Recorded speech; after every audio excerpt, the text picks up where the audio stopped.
Hey, what's up, YouTube? This is Crypto Saga here again with another update on Bitcoin and just the general market in total. So please don't forget to like, comment, subscribe, anything you can to interact with us, that we would really appreciate it. So let's just get into it. One thing I want to show right now that I haven't seen a lot of people talk about, but that I've been noticing for a while back now, is this CME gap on the daily that we have on on Bitcoin. As you can see, I have this green box where the CME gap is, which corresponds right now to 81K all the way down to 77K, which in fact corresponds with the 200 EMA that I have over here. As you can see, it is the 200 SMA, sorry. Um, so what's going on right now is that Bitcoin is in this distribution phase over here. As you can see, just chopping around sideways with this double top over here, as you can see. And if I'm not mistaken, this was a bearish divergence on the RSI. And right now it's underneath the 20 and the 50 SMA, simple moving average for those who don't know what it means. And it's on the lower part of this parallel channel that I have that I have drawn on here. And it's looking like it's pretty bearish right now. Like, you see all this indecision over here. For me, that's more likely like market manipulation, because they've been pumping and dumping, pumping and dumping. There's no type of technical analysis that you could have done to kind of guess that this was gonna happen. To even trade this. If you trade it, you should have just traded like maybe 0.5% and taken 0.5%, mostly a percent. If you were lucky, 1 or 2%, which there was in here 1, 2 to 3% moves, but it's just too choppy to do anything. As of right here, where it goes up, it comes down, goes up, comes down, you know, and in a direction, and then down, then up, then down, then up. This right here was just a whole bunch of choppiness where you couldn't really do much, and whoever was trading on leverage must have been flushed out. Like, Bitcoin must have been eating up all that liquidity. And not only Bitcoin, the exchanges as well, where they trade futures and everything, because they need to liquidate all these traders, for not only for the fees but also for the liquidity. But right now, what worries me a little bit is that the 50 EMA SMA is moving down. It's hitting resistance on it, and we still have this massive CME gap that we haven't filled on Bitcoin. I would not be surprised if we hit something like, if we do something to come down here and out of this range over here. This would be super bearish, like super bearish, and touch maybe this trend line and this SMA, this 200 SMA, the simple moving average. And then we resume our way all the way up to 150, 250, which would not be very bear. It would seem very bearish because the sentiment would be terrible. But as you can see over here, if we just draw a blue line, and let me just make that a little bit more thicker so you guys can see, it would correspond with this March 2024 high that we made. Um, this would not be bearish, completely bearish. The sentiment would be bad, and people would be capitulating because they would be calling the top, and that was it, blah, blah, blah, this and that. But as long as we hold this trend line that we have right here, and let me make that bigger for you guys as well, as you can see, we have this trend line, we have this area of support, potential support, which you can see hit a couple times. This didn't really hit, but it hit right here before it actually went through. So who's to say this is just the top right here, and then this is just like support where it comes and retests this prior top and then keeps going up, like I just pointed out in this arrow. So it's just food for thought. So I don't think it would be super bearish. um I don't think it would be the end of Bitcoin, even though I'm on the logarithmic scale right now. But you can see it's been on an uptrend right now. Yeah, man. Don't be surprised if you see Bitcoin at 77, 76K, because it's very possible it comes down here and fills in the CME gap on the daily.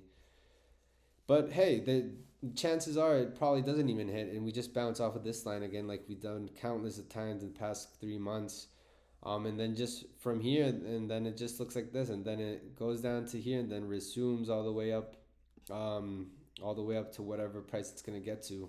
My price targets are around 200K, and that's when I'm looking to sell, because that would just be too many X's from the bottom for me. So I'm happy with that. I'm trying to get out of here with money, not get burnt.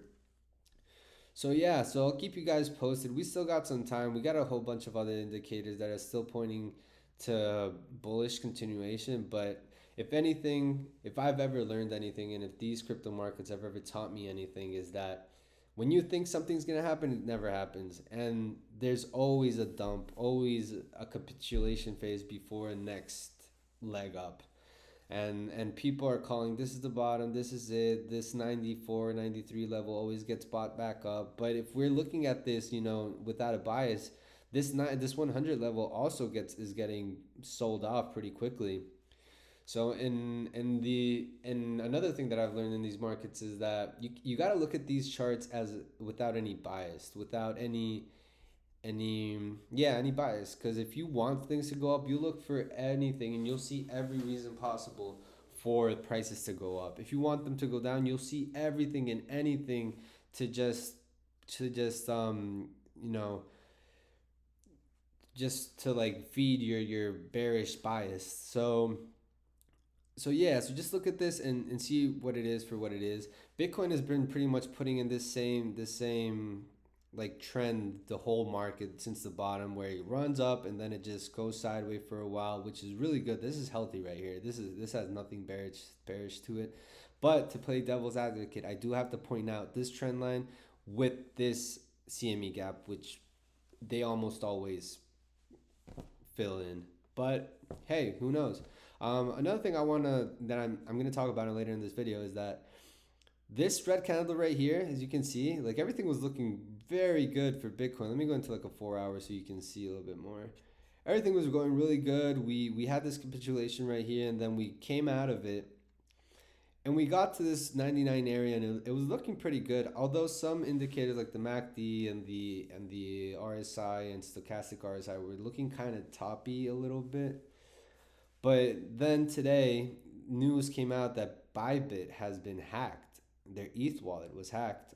So we're just waiting. I think this is just a whole bunch of fear. I don't know. I don't think this is what Bitcoin was going to do. But hey, who knows? Maybe we're just being played, and everything that happens in the crypto market is just manipulation. And then was part of the game, just to liquidate all these people that actually thought we were actually making another leg up to 107. Because I think that's what people's been waiting for, thinking that this is a base right over here, because I was one thinking this is a base over here, and that once we came out of this at some point it would just shoot back up to 107, maybe keep consolidating, but at least get this big leg up. But no, Bybit got hacked, and then this is happening right now. As you can see, we're still coming down pretty fast. I think it's coming down as we're on this video right now. 94 940 at the moment. So yeah, that's that. I mean, hopefully this is another FTX moment, but who knows? Not your keys, not your crypto, guys. If you guys are gonna trade anything with leverage on Bybit or any other exchange, just keep like 1 to 2% of your capital in there. Do not keep all your coins on these exchanges, because it's not worth it. Buy yourself a ledger. Use I don't know, wallets like MetaMask or OKX wallet, which is the one I use, and keep those seed phrases super tight on a piece of paper where no one's gonna see it or find it. Never on your computer.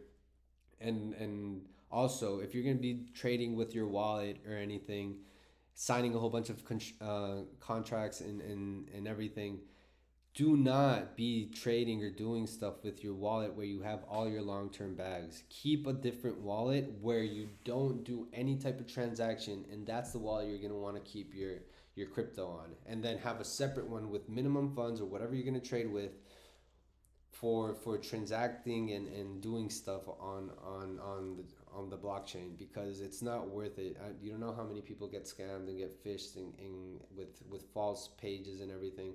So keep your crypto nice and tight, secure. Security is key. Like you could do everything right, but if you get hacked, then you're done for. So please prioritize the security of your crypto. Be sketchy. Be overprotective with your crypto. You're your own bank. You have to keep these things safe.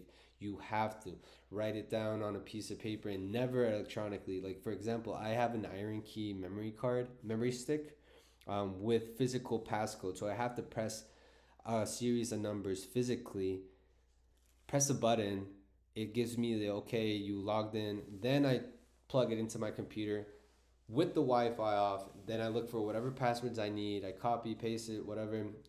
Disconnect the memory stick, connect back onto Wi-Fi, and then I log into whatever I'm trying to log into. So that's just a little tip for you guys right there. If you guys want to know more, just let me know. Give a like, give a comment, subscribe. That would really help. And don't forget to follow us on Twitter.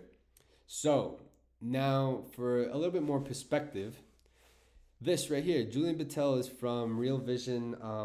He's a macro investor, just like Raoul Paul. I think he's like Raoul Paul's right hand man. As you can see, he's pretty much saying that this black cycle over here that you see for Bitcoin, I mean for M2, sorry, was in 2016 through 2018 in Donald Trump's last presidency. And as you can see, we're following it to the T. This red one is today. This is M2 today, and we're following it. We're following it so closely. And then this right here is what I wanted to talk about. As you can see, we are right here. And what I was talking about with the chart over here for Bitcoin, if I can pull it up, with this over here, as you can see how we have a little bit of leg to the downside, possibly since Bitcoin tracks the M2, possibly the M2 might be contracting a little bit just to mimic this little pullback right here, which is normal. Everything goes up and down, up and down.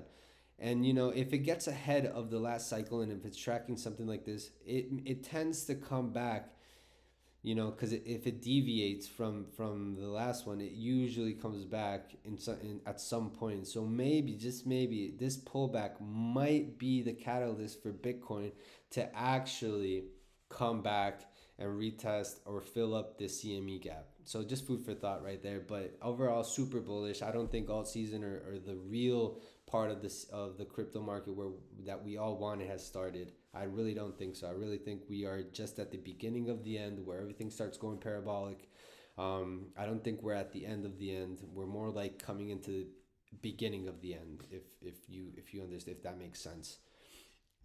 Just great perspective from Julian Patel, just keeping us centered and focused, just letting us know, do not sell just yet. The best is yet to come. And I put my money where my mouth is. I have not sold one penny this whole cycle. I wish I did at some point, when the market was super overheated, but I didn't. So now I'm just riding it to the end, guys. Riding to the end. Let me see if I wanted to go. Oh yeah, so this goes into like what Bitcoin is doing, and that filling up that CME gap. If Bitcoin gets to that 77K mark, filling up that CME gap, then do not be surprised if if the Ethereum USD goes into this range where what Benjamin Cohen calls home. Because usually in all prior cycles, Ethereum always comes into this fair value,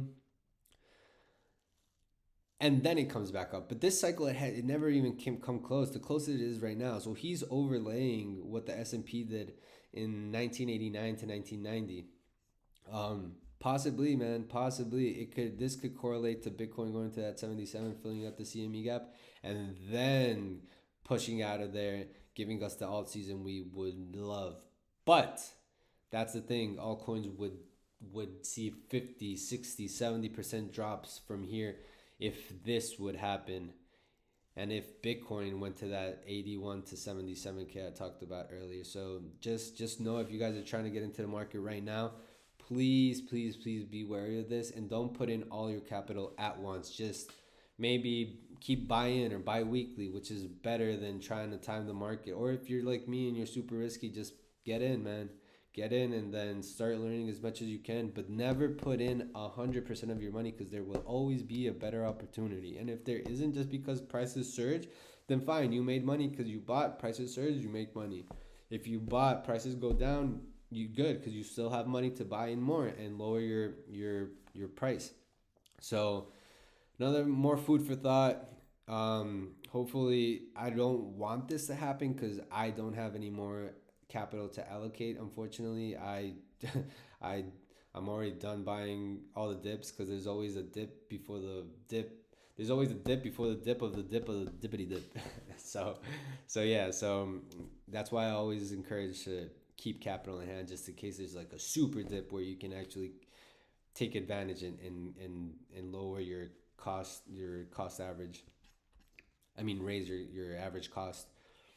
All right, and then for the news that I was talking about later, talking about this candle right here, which this was caused by Bybit getting hacked.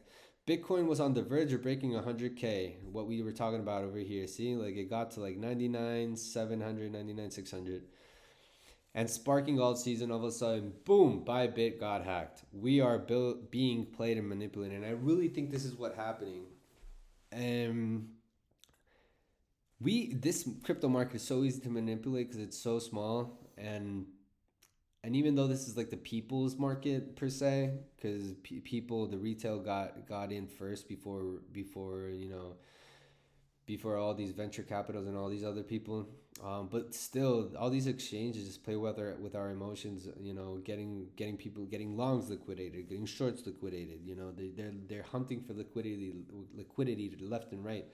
So just stay safe out there, guys. It's just better to buy and hold for a long haul. Remember, again, 50% is the minimum you should have in Bitcoin always, and then the rest of the 50% you can go buy whatever you want. But 50% is the minimum amount of Bitcoin you should have in your portfolio.